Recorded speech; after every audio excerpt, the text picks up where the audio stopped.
नमस्कार दोस्तों। एक बार फिर से आप सभी का टू द पॉइंट चैनल में स्वागत है। दोस्तों, आज के इस क्लास में एसएससी जीडी एग्जाम के लिए सामान्य ज्ञान के टॉप 30 मोस्ट इंपोर्टेंट प्रश्नों को देखेंगे। आप सभी लोग इस क्लास को पूरा ध्यान से देखिए और सभी प्रश्नों को अच्छे से आप लोग तैयार कर लीजिए। लास्ट में दोस्तों बहुत ही ज्यादा इंपॉर्टेंट प्रश्नों को यहाँ पर लिया गया है। यहाँ से आपके एग्जाम में निश्चित रूप से प्रश्न देखने को मिलेगा, तो आप लोग इस क्लास को पूरा लास्ट तक जरूर देखिए। चलिए शुरू करते हैं। पहला प्रश्न आप सभी के सामने है, निम्नलिखित में से कौन सा तत्व मानव शरीर में सबसे अधिक मात्रा में पाया जाता है। मोस्ट इंपोर्टेंट प्रश्न है। ऑप्शन है ऑक्सीजन, कार्बन, हाइड्रोजन, नाइट्रोजन। आप लोग कमेंट करके बताइए, मानव शरीर में सबसे अधिक मात्रा में कौन सा तत्व पाया जाता है। आप लोग जल्दी से कमेंट करके बताइए। ऑप्शन आप सभी के सामने है। देखिए दोस्तों, यहां पर आपका राइट आंसर हो जाएगा ऑक्सीजन। ऑक्सीजन आपका राइट आंसर हो जाएगा। मानव शरीर में ऑक्सीजन सबसे अधिक मात्रा में पाया जाता है, जो कुल शरीर भार का लगभग 65% होता है। कुल शरीर भार का कितना होता है? 65% होता है। यह मुख्य रूप से दोस्तों जल के रूप में उपस्थित होता है, H2O के रूप में उपस्थित होता है, जो शरीर के विभिन्न कार्यों के लिए भी आवश्यक है। ठीक है, तो यहां पर पहला ऑप्शन आपका राइट आंसर हो जाएगा। यहां पर दोस्तों एक प्रश्न और बनता है ऑक्सीजन और नाइट्रोजन से संबंधित, जो कि काफी ज्यादा एग्जाम में पूछा जाता है। प्रश्न बनता है, वायुमंडल में सबसे अधिक मात्रा में कौन सी गैस पाई जाती है? तो इसका जवाब है दोस्तों नाइट्रोजन गैस पाई जाती है, 78% पाई जाती है। ठीक है, इसको भी याद रखिएगा, मोस्ट इंपोर्टेंट है। कई परीक्षाओं में यह पूछा जा चुका है। नाइट्रोजन गैस वायुमंडल में सबसे ज्यादा पाई जाती है, लगभग 78% पाई जाती है, और ऑक्सीजन 21% पाई जाती है। इसे भी आप लोग याद रखिएगा, 21% ऑक्सीजन वायुमंडल में पाई जाती है। तो यहां पर पहला ऑप्शन आपका राइट आंसर हो जाएगा। दूसरा प्रश्न है, सापेक्षता का सिद्धांत किस वैज्ञानिक द्वारा प्रस्तुत किया गया था? सापेक्षता का सिद्धांत किस वैज्ञानिक द्वारा प्रस्तुत किया गया था? ऑप्शन है Isaac Newton, Albert Einstein, Galileo, Nikola Tesla. आप लोग जल्दी से बताइए, यहां पर आपका राइट आंसर क्या होगा। देखिए दोस्तों, यहां पर आपका राइट आंसर हो जाएगा अल्बर्ट आइंस्टीन। अल्बर्ट आइंस्टीन ने 1905 में 1905 में विशेष सापेक्षता का सिद्धांत दिया था, और 1915 में, इसे भी याद रखिएगा, 1915 में सामान्य सापेक्षता का सिद्धांत प्रस्तुत किया था। विशेष सापेक्षता का सिद्धांत 1905 में और सामान्य सापेक्षता का सिद्धांत 1915 में प्रस्तुत किया था। तो यहां पर बी ऑप्शन आपका राइट आंसर हो जाएगा। ये सभी प्रश्न काफी ज्यादा इंपॉर्टेंट है। नेक्स्ट है, भारतीय संविधान के किस अनुच्छेद के तहत शिक्षा का अधिकार मौलिक अधिकार के रूप में प्रदान किया गया है? ऑप्शन है अनुच्छेद 19, अनुच्छेद 21 ए, अनुच्छेद 29, अनुच्छेद 45। जल्दी से आप लोग बताइए, यहां पर आपका राइट आंसर क्या होगा। देखिए दोस्तों, यहां पर आपका राइट आंसर हो जाएगा अनुच्छेद 21 ए। याद रखिएगा, अनुच्छेद 21 ए के तहत 6 से 14 वर्ष की आयु के बच्चों के लिए शिक्षा का अधिकार मौलिक अधिकार के रूप में प्रदान किया गया है, जो कि 86वें, इसे भी याद रखिएगा, 86वें संविधान संशोधन अधिनियम 2002 के माध्यम से जोड़ा गया था। बी ऑप्शन आपका राइट आंसर हो जाएगा। नेक्स्ट है, पंचायती राज प्रणाली को भारतीय संविधान में किस संशोधन के माध्यम से संवैधानिक दर्जा प्रदान किया गया था? ऑप्शन है 42वां, दूसरा ऑप्शन है 52वां संशोधन, 73वां संशोधन, 86वां संशोधन। आप लोग बताइए, यहां पर आपका राइट आंसर क्या होगा। देखिए दोस्तों, यहां पर आपका राइट आंसर हो जाएगा 73वां संशोधन, 73वें संविधान संशोधन अधिनियम 92 के माध्यम से पंचायती राज संस्थाओं को संवैधानिक दर्जा प्रदान किया गया। ठीक है, सी ऑप्शन आपका राइट आंसर हो जाएगा। नेक्स्ट है साइलेंट स्प्रिंग पुस्तक जिसने पर्यावरणीय आंदोलन को प्रेरित किया, किसने लिखी थी? Rachel Carson, Jane Goodall, Aldo Leopold, Wangari Maathai. तो यहां पर आपका राइट आंसर हो जाएगा राचेल कार्सन। राचेल कार्सन द्वारा 1962 में लिखी गई साइलेंट स्प्रिंग ने कीटनाशकों के दुष्प्रभावों को उजागर किया था और आधुनिक पर्यावरणीय आंदोलन की नींव भी रखी थी। तो पहला ऑप्शन आपका राइट आंसर हो जाएगा। क्वांटम यांत्रिकी के क्षेत्र में अनिश्चितता का सिद्धांत किसने प्रस्तुत किया था? Werner Heisenberg, Niels Bohr, Max Planck, Ernest Rutherford. आप लोग जल्दी से बताइए यहाँ पर आपका राइट आंसर क्या होगा। देखिए दोस्तों, यहाँ पर आपका राइट आंसर हो जाएगा वर्नर हाइजेनबर्ग। वर्नर हाइजेनबर्ग ने 1927 में अनिश्चितता का सिद्धांत प्रस्तुत किया था। कब किया था? 1927 में अनिश्चितता का सिद्धांत प्रस्तुत किया था वर्नर हाइजेनबर्ग ने, जो कि यह बताता है कि किसी कण की स्थिति और वेग को एक साथ पूर्ण सटीकता के साथ मापा नहीं जा सकता। तो पहला ऑप्शन आपका राइट आंसर हो जाएगा। नेक्स्ट है दशमलव प्रणाली का आविष्कार किस सभ्यता ने किया था? मिस्र सभ्यता, मेसोपोटामिया सभ्यता, भारतीय सभ्यता, चीनी सभ्यता। देखिए दोस्तों, यहां पर आपका राइट आंसर हो जाएगा भारतीय सभ्यता। दशमलव प्रणाली का विकास प्राचीन भारतीय गणितज्ञों ने किया था, जिसमें शून्य का आविष्कार भी शामिल है। ठीक है, तो यहां पर सी ऑप्शन आपका राइट आंसर हो जाएगा। सारगैसो सागर किस महासागर में स्थित है? मोस्ट इंपोर्टेंट प्रश्न है। अटलांटिक महासागर, प्रशांत महासागर, हिंद महासागर, आर्कटिक महासागर। जल्दी से आप लोग कमेंट करके बताइए। देखिए दोस्तों, यहां पर आपका राइट आंसर हो जाएगा अटलांटिक महासागर। सारगैसो सागर अटलांटिक महासागर में स्थित है। ठीक है, जो कि अपनी स्थिर जलधारा और समुद्री शैवाल सारगैसम के लिए प्रसिद्ध है। तो इसे भी आप लोग याद रखिएगा। पहला ऑप्शन आपका राइट आंसर हो जाएगा। सारगैसो सागर अटलांटिक महासागर में स्थित है। नेक्स्ट है माउंट एटना किस देश में स्थित सक्रिय ज्वालामुखी है? Italy, Japan, Indonesia, Philippines. देखिए दोस्तों, यहां पर आपका राइट आंसर हो जाएगा इटली। माउंट एटना इटली के सिसिली द्वीप पर स्थित एक सक्रिय ज्वालामुखी है। याद रखिएगा, यह एक सक्रिय ज्वालामुखी है जो कि यूरोप का सबसे ऊंचा और सबसे सक्रिय ज्वालामुखी है। तो पहला ऑप्शन आपका राइट आंसर हो जाएगा। नेक्स्ट है बोसान कण का नाम किस भारतीय वैज्ञानिक के सम्मान में रखा गया है? सीवी रमन, सत्येंद्रनाथ बोस, होमी भाभा, विक्रम साराभाई। तो यहां पर आपका राइट आंसर हो जाएगा सत्येंद्रनाथ बोस। बोसान कण का नाम भारतीय वैज्ञानिक सत्येंद्रनाथ बोस के सम्मान में रखा गया है। ठीक है, तो बी ऑप्शन आपका राइट आंसर हो जाएगा।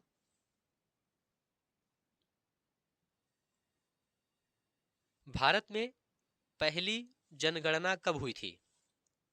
1857, 1872, 1881, 1901। आप लोग जल्दी से बताइए यहां पर आपका राइट आंसर क्या होगा। देखिए दोस्तों, यहां पर आपका राइट आंसर हो जाएगा 1872। भारत में पहली जनगणना 1872 में लॉर्ड मेयो के शासनकाल में की गई थी। किसके शासनकाल में?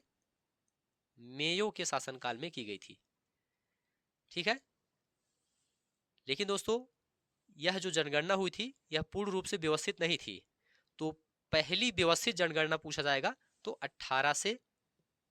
1881 राइट आंसर होगा। या आप कह सकते हैं नियमित जनगणना की शुरुआत 1881 में हुई थी। पहली जनगणना 1872 में और नियमित जनगणना की शुरुआत व्यवस्थित रूप से 1881 से शुरू हुई थी। ठीक है, तो बी ऑप्शन आपका राइट आंसर हो जाएगा। नेक्स्ट है, सविनय अवज्ञा आंदोलन की शुरुआत किस वर्ष हुई थी? 1920, 1930, 1942, 1947। सभी प्रश्न काफी ज्यादा इंपॉर्टेंट हैं, आप लोग ध्यान से सभी प्रश्नों को देखते हुए चलिए। यहां पर आपका राइट आंसर क्या होगा, आप लोग जल्दी से बताइए। देखिए दोस्तों, यहां पर आपका राइट आंसर हो जाएगा 1930। महात्मा गांधी ने 12 मार्च 1930 को दांडी यात्रा के साथ सविनय अवज्ञा आंदोलन की शुरुआत की थी। 12 मार्च 1930 को दांडी यात्रा के साथ सविनय अवज्ञा आंदोलन की शुरुआत की थी। तो यहां पर 1930 आपका राइट आंसर हो जाएगा। नेक्स्ट है, भारत के किस राज्य में सूर्य मंदिर स्थित है जिसे कोणार्क का सूर्य मंदिर कहा जाता है? भारत के किस राज्य में सूर्य मंदिर स्थित है जिसे कोणार्क का सूर्य मंदिर कहा जाता है? राजस्थान, उड़ीसा, गुजरात, तमिलनाडु। देखिए दोस्तों, यहां पर आपका राइट आंसर हो जाएगा उड़ीसा। बी ऑप्शन आपका राइट आंसर हो जाएगा। कोणार्क का सूर्य मंदिर उड़ीसा में स्थित है। यह मंदिर दोस्तों 13वीं शताब्दी में नरसिंह देव प्रथम द्वारा बनवाया गया था। किसके द्वारा? नरसिंह देव प्रथम। नरसिंह देव प्रथम द्वारा बनवाया गया था। इसे आप लोग याद रखिएगा। बी ऑप्शन आपका राइट आंसर हो जाएगा। इंडोनेशिया की मुद्रा क्या है, आप लोग जल्दी से बताइए। रिंगिट, रुपया, टका, पीसो। तो देखिए दोस्तों, यहां पर आपका राइट आंसर हो जाएगा रुपया। इंडोनेशिया की आधिकारिक मुद्रा इंडोनेशियाई रुपया है। क्या है? इंडोनेशियाई रुपया है। IDR, इंडोनेशियाई रुपया है। इसे स्थानीय रूप से रुपयाह भी कहा जाता है। इसे भी याद रखिएगा, रुपयाह भी कहा जाता है स्थानीय रूप से। तो बी ऑप्शन आपका राइट आंसर हो जाएगा। नेक्स्ट है, विटामिन B12 में मुख्य धातु तत्व कौन सा है? ऑप्शन है लोहा, कोबाल्ट, जिंक, कैल्शियम। आप लोग जल्दी से बताइए, विटामिन B12 में मुख्य धातु तत्व कौन सा है? तो राइट आंसर हो जाएगा कोबाल्ट। विटामिन B12 का रासायनिक नाम साइनोकोबाल्मिन है। याद रखिएगा, साइनोकोबाल्मिन।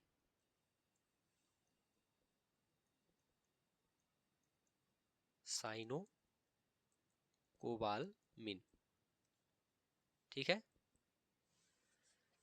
B12 का रासायनिक नाम है और इसमें कोबाल्ट धातु उपस्थित होती है जो कि लाल रक्त कोशिकाओं के निर्माण में सहायक होती है। नेक्स्ट है, किस देश को उगते सूरज की भूमि कहा जाता है? किस देश को उगते सूरज की भूमि कहा जाता है? जापान, चीन, दक्षिण कोरिया, थाईलैंड। तो राइट आंसर हो जाएगा जापान। जापान को उगते सूरज की भूमि कहा जाता है, ठीक है। और इसका नाम दोस्तों निहोन या निप्पान है। इसे भी आप लोग याद रखिएगा, निहोन या निप्पान। इसका अर्थ होता है सूरज का स्रोत। इसका अर्थ क्या होता है? सूरज का स्रोत। जापान को उगते सूरज की भूमि कहा जाता है क्योंकि इसका नाम निहोन या निप्पान है, जिसका अर्थ है सूरज का स्रोत। चंदन वन के लिए कौन सा राज्य प्रसिद्ध है? चंदन वन के लिए कौन सा राज्य प्रसिद्ध है? कर्नाटक, केरल, तमिलनाडु, महाराष्ट्र। तो राइट आंसर हो जाएगा कर्नाटक। कर्नाटक को चंदन वन के लिए जाना जाता है, ठीक है। तो पहला ऑप्शन आपका राइट आंसर हो जाएगा। किस ग्रह को लाल ग्रह कहा जाता है? मोस्ट इंपोर्टेंट है, किस ग्रह को लाल ग्रह कहा जाता है? बुध, मंगल, शुक्र, शनि। तो राइट आंसर हो जाएगा मंगल। मंगल ग्रह को लाल ग्रह कहा जाता है। क्यों? क्योंकि इसकी सतह पर आयरन ऑक्साइड की उपस्थिति होती है जिससे यह लाल दिखता है, ठीक है। तो याद रखिएगा आयरन ऑक्साइड।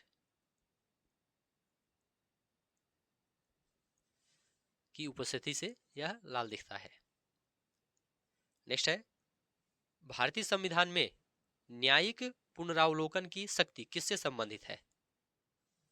संसद, सर्वोच्च न्यायालय, राष्ट्रपति, राज्यपाल। तो राइट आंसर हो जाएगा सर्वोच्च न्यायालय। भारतीय संविधान के अनुच्छेद 13 और 32 के तहत सर्वोच्च न्यायालय को न्यायिक पुनरावलोकन की शक्ति प्रदान की गई है, जिससे वह संसद या फिर विधानमंडल के असंवैधानिक कानूनों को रद्द कर सकता है। तो बी ऑप्शन आपका राइट आंसर हो जाएगा।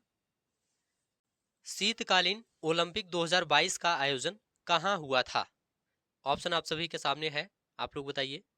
देखिए दोस्तों, शीतकालीन ओलंपिक 2022 का आयोजन बीजिंग में हुआ था।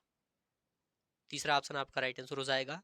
बीजिंग दोस्तों ग्रीष्मकालीन और शीतकालीन दोनों ओलंपिक की मेजबानी करने वाला पहला शहर है, इसे भी आप लोग याद रखिएगा।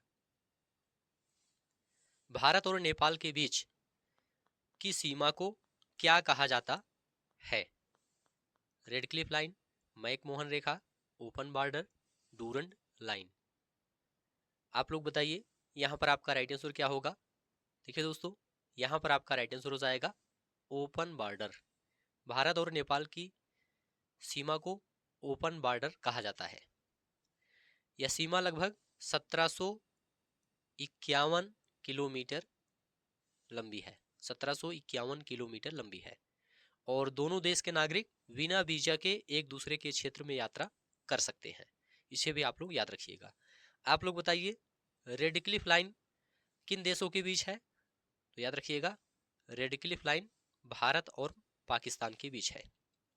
ठीक है, भारत और पाकिस्तान के बीच है रेड क्लिफ लाइन।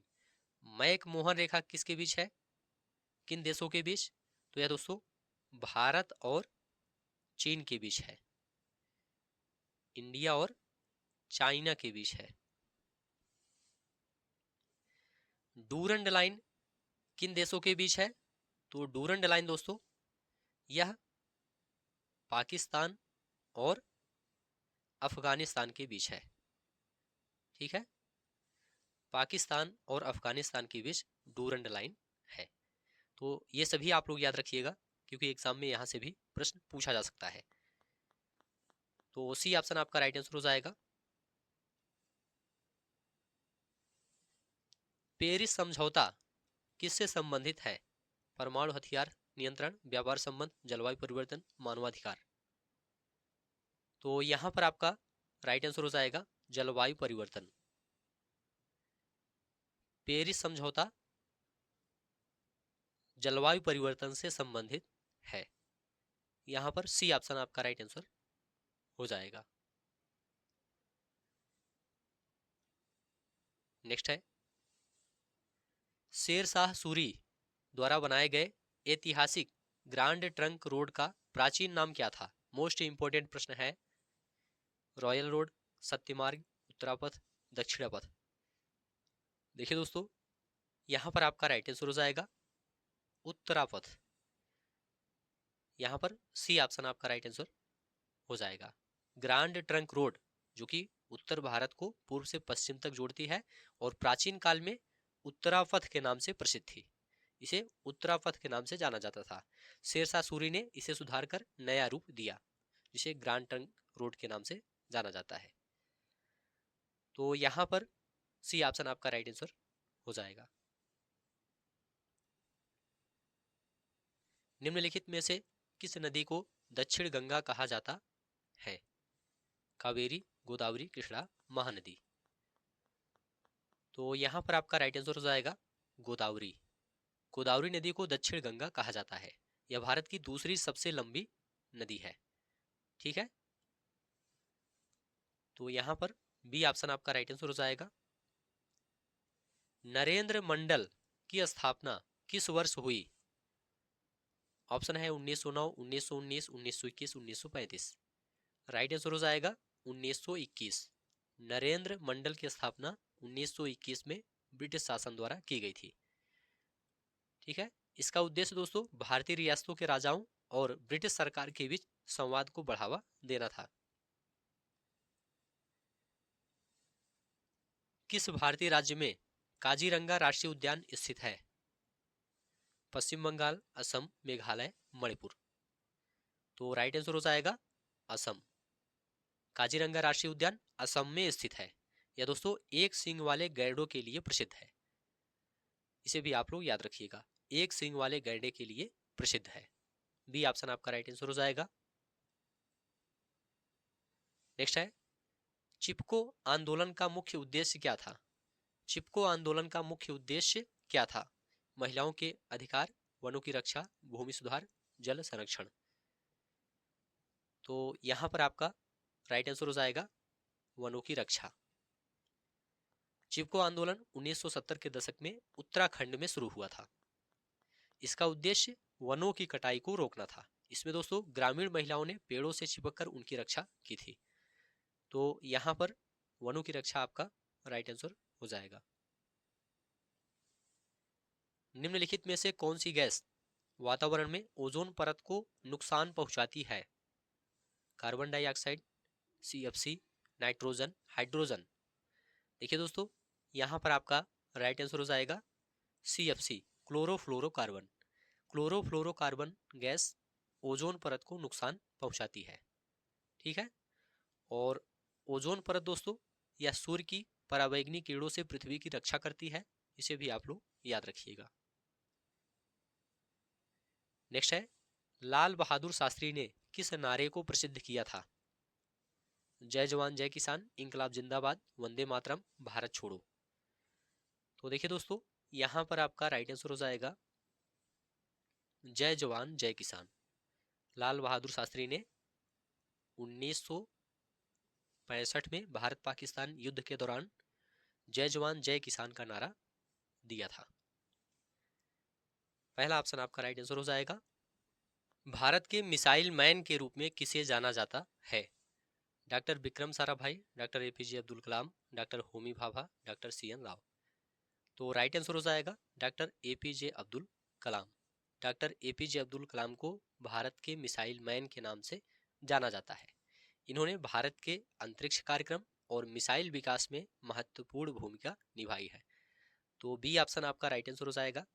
तो ठीक है दोस्तों, आज की इस क्लास को अब यहीं पर समाप्त करते हैं। ये सभी प्रश्न SSC GD एग्जाम के लिए काफ़ी ज़्यादा इम्पोर्टेंट है। उम्मीद है यह क्लास आपको अच्छा लगा है तो चैनल को सब्सक्राइब कीजिए, दोस्तों शेयर कीजिए और कमेंट में लिखकर जरूर बताइए।